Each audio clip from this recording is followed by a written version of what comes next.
You are listening to I Am Refocused Radio with your host, Shamaya Reed. This show is designed to inspire you to live your purpose and regain your focus. And now, here's your host, Shamaya Reed. Hey, welcome to I Am Refocused Radio, man. We are here once again today. Man, we're going to talk to our special guest on the show. I Am Refocused Radio, we're going to have our one and only guest, Douglas Robbins. He is a writer and he is a thinker and he's doing big things. He has numerous books that we will probably get about maybe two of them, but he has a lot of books. You make sure you go to his amazing website, DouglasRobbinsAuthor.com. Again, that's DouglasRobbinsAuthor.com. First and foremost, I want to welcome you to the show, man. How you doing, man? I'm doing great. Thank you so much for having me. And before we dive into all the amazing accomplishments that you have in your life, yes, introduce yourself a little bit to the audience, like where you're from and a little bit of background. What inspired you to be a writer? I grew up in New Rochelle, New York, which is a suburb just outside of New York City. Big, kind of crazy place where I grew up, big neighborhoods, too many crazy people around.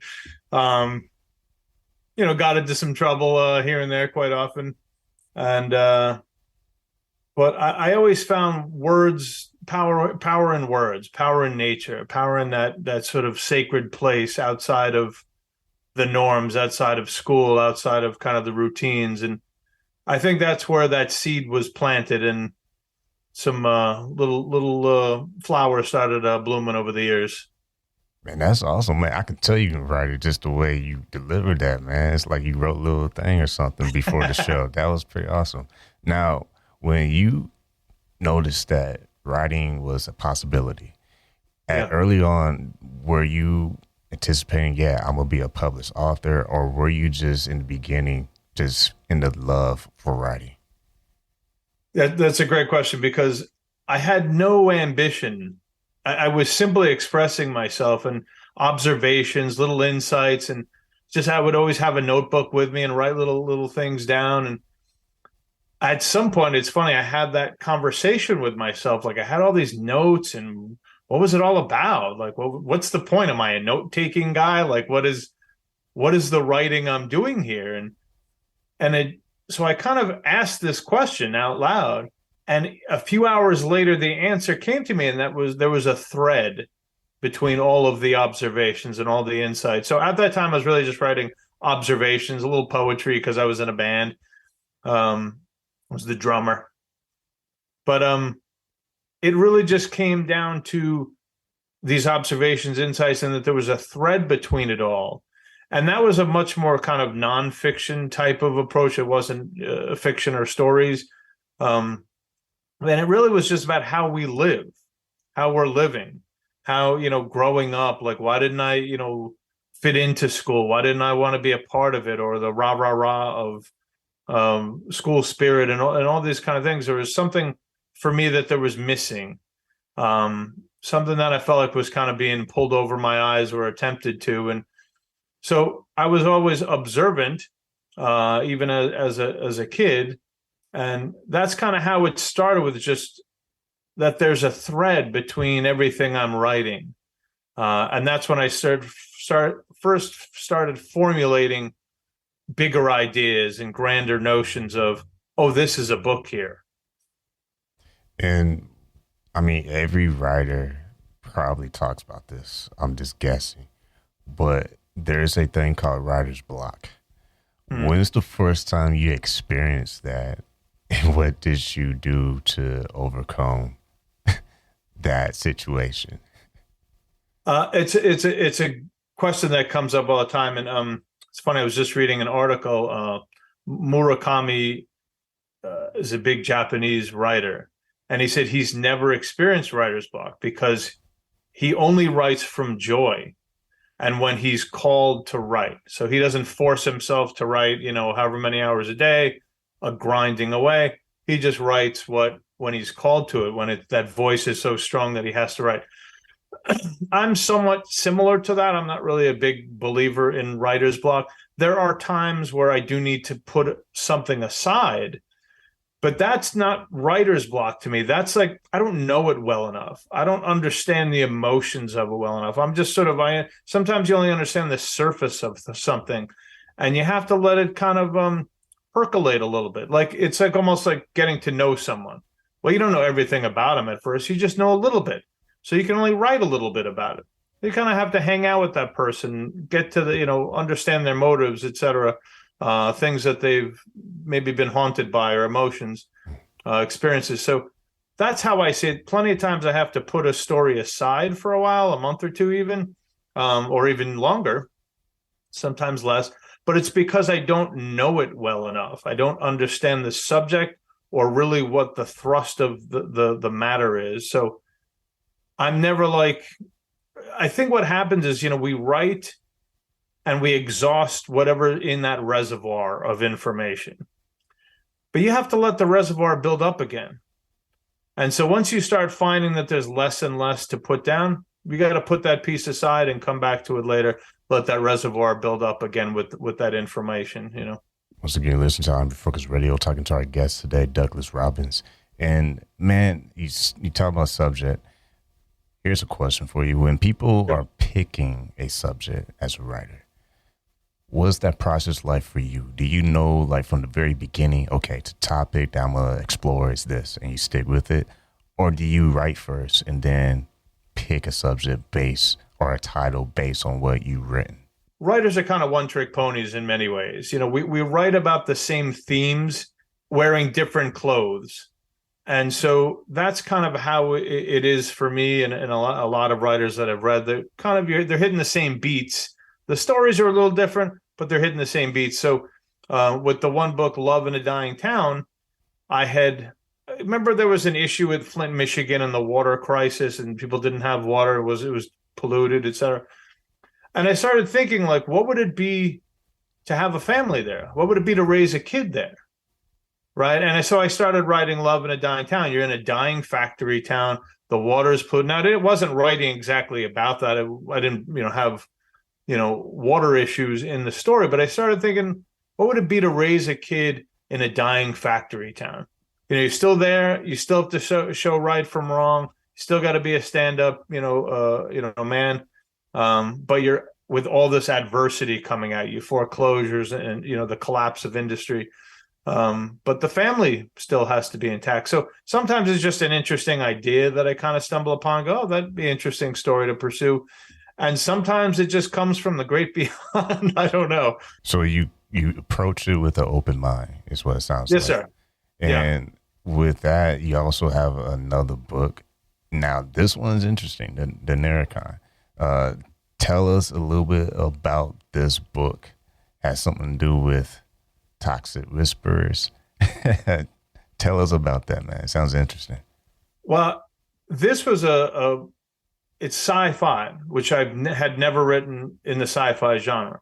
But writing in sci-fi or fantasy really can expand out reality. So it doesn't have to adhere to the same principles, that we adhere to on a daily basis. But I got to tell you, it was a strange, how the story developed was kind of strange, because I always thought like sci-fi has the opportunity to get a little deeper into things, but usually just scratches the surface. And so I started thinking, I'm going to write something a little deeper, a little more philosophical. And this, I got to tell you, it was from this other place. So I'm not making this up. I started hearing this British voice in my head, like very reserved and proper, started telling me details of this story. And it was sort of about like the higher dimensions of the soul and how you evolve to it. And so I started writing this story about the evolution of souls and the battle over the soul. You have the light workers, if you will, trying to help you evolve. And you have that sort of beacon within saying, yeah, that's my better self. I'm trying to get there. But then you have the darkness, the negatives, the toxic whisperers, people saying, no, you can't. No, you're not. You're not good enough. You're a piece of garbage. You're not this, person. And you have that battle. And we all have that battle within us every day of the light and the dark. Which direction are we going to choose? And so, it's pretty entertaining story, but a lot within it is embedded these sort of deeper philosophical questions. But also it taps into the misinformation that we all deal with on a daily basis. But in the story, it's a little more nefarious than just companies trying to get you to watch their stuff because they're selling drama. And that's a danger, right? Misinformation. How do you make decisions if you have the wrong information? And so that's kind of the Toxic Whisperers, but the Toxic Whisperers are actually a group that only thrive on darkness. So I will leave it at that. Man, it sounds like you got a little humor tied into this as well. There's some of that also. Yeah. And that's the thing, like what I've learned over the years writing, if you're dealing with a darker subject, you also have you have to have more humor to balance it out. Yeah, because then it gets a little bit too serious. Yes, sir. Yeah. Now, when people are just reading your books, you got a lot of reviews on Amazon. Share with the audience, what was your process like publishing? Because a lot of people who are trying to enter the writing world, that's like one of the top things on the list. How in the world do I get to publish a book? So for your experience, what was your process like? Well, early on, I was trying to go the traditional route, probably more for my ego than anything. Look, they're acknowledging me, almost like parents acknowledging me. I've made it. I'm worthwhile here. They've given me their stamp of approval. But after a while, I realized, and everything I started realizing about agents, and there's nothing about agents. I'm sure some are very good. Publishing houses as well. And obviously the publishing industry has dramatically changed over the last 10 or 15 years with Amazon and Kindle and self-publishing. So they often, not exclusively, really just looking for big names, Hillary Clinton or Barack Obama, whomever it might be, they know they're going to sell X amount of books with them. It's harder to take a risk on a lesser known person or an unknown person. So the agents, I started referring to them in my head as the gatekeepers, but the old gatekeepers of the old guard, sort of, because back in the day, you weren't getting anywhere unless you got the agent who then connected to a publishing house, etc. So it's funny with writing, you work your tail off to write a book. And it could take years to write, especially a novel. So it's kind of like a hurry up and wait, because then you finish it, you edit it, and then do everything you can, and then you send it out, and then crickets. Right? Very heartbreaking to just work so hard, and then you send it to an agent, and you go nowhere. It could be 6 weeks, it could be 3 months before you get a response. And often the responses are just pat form letters. If you get one at all saying, no, thank you, we're not interested, whatever it might be. Additionally, a lot of agents, I read something about agents that they will give your email or query or whatever it might be like 11 seconds because they're so inundated. They're going to look next. I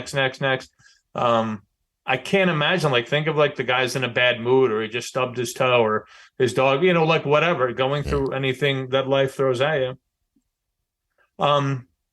And so I started shifting gears saying, they don't validate me. They aren't the ones who validate me. And not to get religious or anything because I'm not religious, but spiritual, God validates me. God gives me self-worth. God is the one who imprinted this upon me. So I started just pursuing self-publishing because it's something I can control. I own the content. And I could do with it essentially what I will. And what a gift it is because, you write it, you hire professional editors, book designers, I do everything professionally. So it would probably be more called indie publishing because everything is professionally done. Yeah. It's just not approved by the establishment, if you will. And so I've gone that route, and I got to say it's a blessing. I mean, to be able to put something out there that's heartfelt, that I did my best, I put my best into it, and for the most part, it's paid off. And there are some downsides to self-publishing or indie publishing is you don't have the distribution that a traditional publisher would have with regular or local bookstores. But again, similar to podcasting, what a gift to be able to reach this way and express oneself this way and connect to people, because it's really the next wave of connecting and communicating. Yeah. And once again, we're talking to Douglas Robbins, our guest. And I let you say that because real quick, I started podcasting back in 2017. So I've been telling people, man, if you don't have a show or you are not on shows, this is like the next website for you. This is like the next social media profile, because what's amazing in today's world of podcasting versus back in 2017, everyone's talking about it now. I can't. Yeah, everyone's got one. Yeah. Every commercial you see, you know, the big brand names, they have a podcast now. They have a division. I mean, they have all these professional like setups, like major companies now. Like the whole brand is based on podcasts. But it's almost like what they would say YouTube University. You have all this wealth of knowledge now available at your fingertips. And you can basically go to any category that you can think of, and you can start learning. You can start learning about entrepreneurship. You can learn about book publishing. You can learn about anything. And speaking of that, you have your very own podcast. You like that little segue? You have your own very own podcast, The Den of Discussion. And that fits everything that I'm saying right now, because to your point, we are now in a place where we can talk to somebody all the way around the world, and we can do it within the podcast. Yep. That's powerful. And it's almost like, you know, I mean, back in the day, I'm still young, but, you know, the singular wireless long antenna cell phones, and we went from the snake game to now you can literally use Photoshop on your iPhone. It's crazy, the technology. Yeah. With your podcast, perfect example of someone who's using this medium. What has been your experience like being able to take charge of your own little community base and use that as a tool, not just market yourself as an individual, but to share the opportunity to meet new people? Yeah. Well, it's a remarkable platform, and I'm very inquisitive, and I'm just interested in the human, you know, experience and how we're taking care of the earth, and, you know, things that are happening in education and law and everything else. And so, you know, it's about what I say, it's about overcoming challenges and people who are moving the needle forward and, you know, improving their worlds, et cetera. But it's remarkable to me because, as you just point out, like, it doesn't matter where anybody is on the planet. You can instantly connect. You can talk about any fascinating subject, and bring it to light.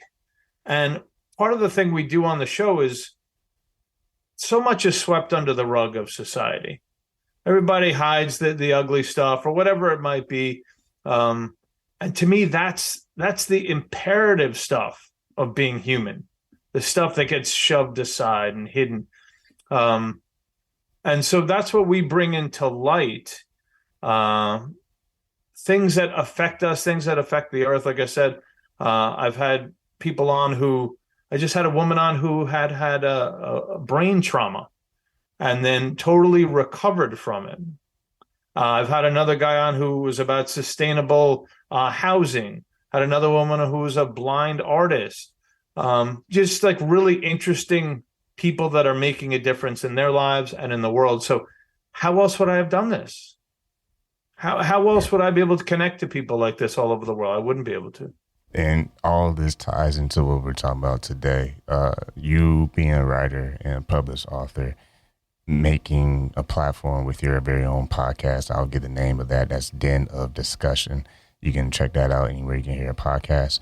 But this all boils down to like just finding a purpose. You know, purpose for living is something that is very powerful once you find it. Yeah. And for our listeners, who are listening to this show, I'm Focus Radio, that's always been our mission. How can we get professionals like yourself to be on this platform and lay down the blueprint?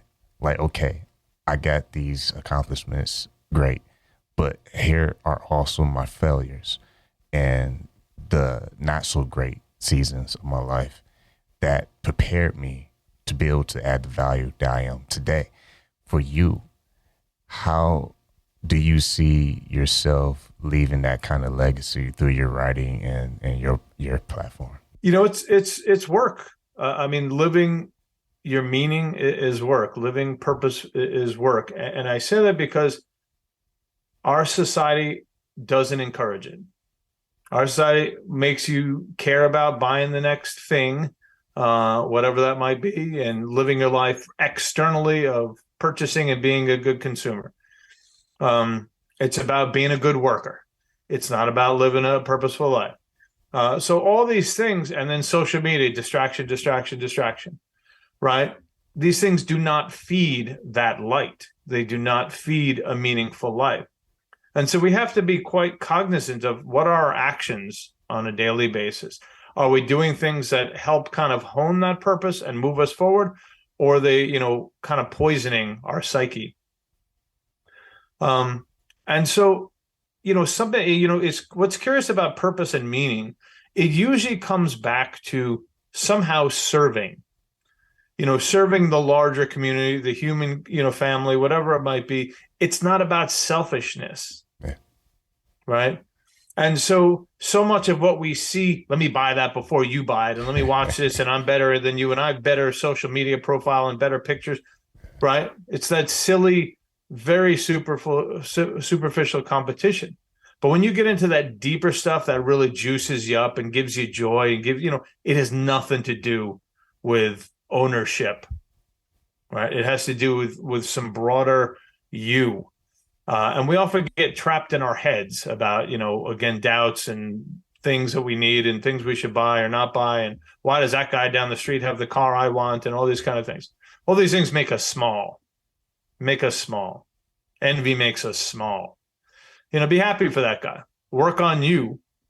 And the more we work on us individually, it transforms community, country, globally. And my goodness, if we do not need this more than ever right now. It's funny you say that because, not trying to be funny here, but it's almost, imagine if a farmer wanted to be live streaming, attending to his farm. That would be a little bit silly. Right. And that's funny. Yeah. And my point is, like, I feel like in today's world, I'm guilty of it too. We all want to be in that contest. All right, how can I get this many downloads or this many followers or whatever, because we want to, grow. But to the point of the farmer, he doesn't need an audience to watch his work. He just works. Yeah. And I think that is another thing that's missing in social media, is that people get so caught up in being seen or how many people are following me or supporting me, that they kind of neglect the process of just working. Because when you work in your purpose, it's going to take time. If it's valuable, it's going to take time. This microwave thinking of success, it doesn't exist. The microwave only heats up what's already been cooked. See, a lot of people want to cook something in the microwave. It's like, nah, sometimes you got to get the grill or get the oven and go back to old school. Because just because you can cook in the microwave doesn't mean it's going to be the same value. Right. I get, we all need money. We all need money. We're all chasing that and maybe a better life and whatever, getting out of a situation we're in, paying bills. I get it. We're all fighting for that, but it's curious, like, about writing. I'm never thinking like, oh, and yes, obviously it correlates to book sales, but I'm always thinking like connecting to people. I want to connect to more people, and touch them deep inside, have them think and have them hit their hearts also. But it's not so much about book sales or numbers. The numbers will come, but it's really about, again, am I fulfilling my purpose and connecting, to others who are seeking maybe what I'm offering. Man, that is good stuff. I can't believe that time is always up when you have a good conversation, man. It's crazy, man. It feels like we just started like 5 minutes ago. And I looked at the clock, it's like, oh no, your time is up. So real quick, man, we're talking to our guest, Douglas Robbins, here on Refocus Radio. Go to his website, DouglasRobbinsAuthor.com. What's the call to action that you would want our audience to take after they hear this episode? Well, if they want to learn more about me or get on my email list, they get the podcast and they get a very sweet story. And the story is very prescient for now. And that is, it's a man who starts a business and he enters into a family. He becomes a stepfather, and he never been married, had always kind of been alone and sort of lived a little more lonely than he wanted to. And he finally finds love, and yet then his business starts tanking, and he's afraid to share because he feels like he's going to lose the thing he cares about most now. And so it's a very sweet story about family and commitment to one another. So if they sign up at my website, they get that story. Awesome, man. Well, once again, you listen to Refocus Radio, talking to our guest today, the one and only Douglas Robbins. You go to his website. It's easy to remember, DouglasRobbinsAuthor.com. And, man, also check out the podcast that he has. You can get it anywhere you hear one. It's Den of Discussion. And real quick, before we let you go, remind the audience again a little teaser of what your core mission is for that show. For that show is overcoming challenges. Everybody is carrying stuff around you don't see. So it's about overcoming challenges, people who are moving the needle forward in their lives and in the world. And again, it's getting that stuff that's sort of swept under society's rug, and we bring it into the light, because that's where we all move forward. You don't move forward by hiding stuff. Once again, talking to our guest today, Douglas Robbins, here on Refocus Radio. I want to say again, thank you for taking time in your schedule, man, talking to us today. Been such a pleasure. Be well.